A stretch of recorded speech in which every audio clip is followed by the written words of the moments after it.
முள்ளிவாய்க்கால் தமிழினு அழிப்பிலிருந்து நெருப்பாற்றை கடந்து வந்த ஓர் உறவின் கொடிய வலிகளின் வரிகளை மொழிய வந்துள்ளேன். நான் நடந்து கொண்டிருந்தேன். ஆடை களைந்து அம்மணமாக்கப்பட்ட உணர்வுடன் நான் நடந்து கொண்டிருந்தேன்.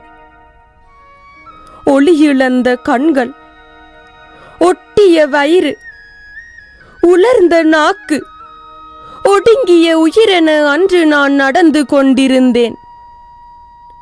எல்லோரும் பார்த்து கொண்டிருந்தார்கள்.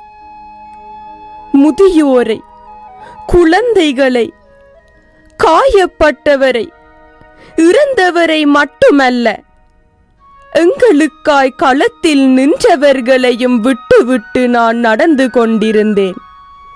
ஆம், எங்களுக்காய் களத்தில் நின்றவர்களையும் விட்டுவிட்டு நான் நடந்து கொண்டிருந்தேன்.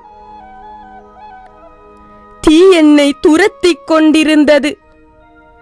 வர முடியாமல் தவித்தோரின் உயிரின் ஓசை என் செவிகளை நிரப்பியது. இரும்பு சிதறல்கள் பட்டு நைந்து போன நிலையில் நான் அணிந்திருந்த ஆடை தவிர ஏதும் இருக்கவில்லை என்னிடம். வாட்டி வதைத்த பசியோடு வலிகள், வேதனைகள் தாங்கி நான் நடந்து கொண்டிருந்தேன். வலிகள், வேதனைகள் தாங்கி நான் நடந்து கொண்டிருந்தேன். ஒரு நிலம், ஒரு இனம், ஒரு தொகை உயிர்கள் என் முன்னாலே எரிந்ததை பார்த்தபடியும் அழுகுரல்களை கேட்டபடியும் குருதியாற்றை கடந்து நான் நடந்து கொண்டிருந்தேன்.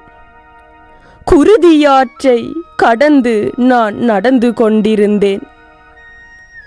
சாவு எங்கள் தோள்களில் குந்தியிருந்து சிரிக்க, கல்லும் முள்ளும் கால்களை கிழிக்க, ஒவ்வொரு உடலும் பிணமாக கனக்க, வலிக்கும் மனத்துடன் நான் நடந்து கொண்டிருந்தேன்.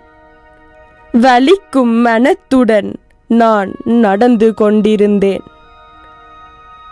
அனைவரையும் வரவேற்க நின்றவர்கள் பேசிய மொழி புரியாத பொழுதும் ஏளனம் மதுவென எண்ணியபடி தலையை குனிந்தேன்.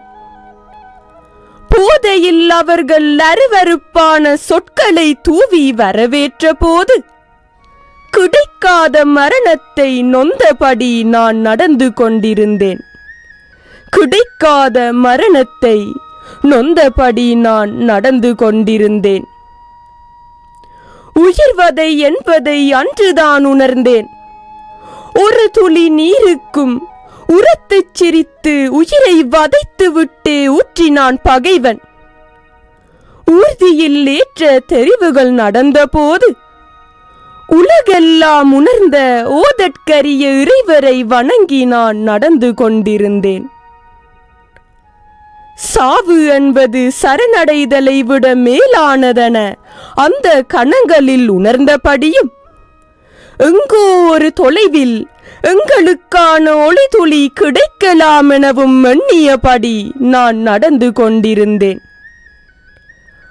ஆண்டுகள் கடந்து கொண்டிருக்க உள்ளே ஒரு வலி என்னை திண்டு கொண்டிருக்கிறது. எதற்காக இன்னும் என்னை விட்டு வைத்திருக்கிறது காலம் என்ற கேள்வியுடன் வாழ்ந்து கொண்டிருக்கிறேன் நான். எதற்காக என்னை விட்டு வைத்திருக்கிறது காலம் என்ற கேள்வியுடன் வாழ்ந்து கொண்டிருக்கிறேன் நான். நன்றி.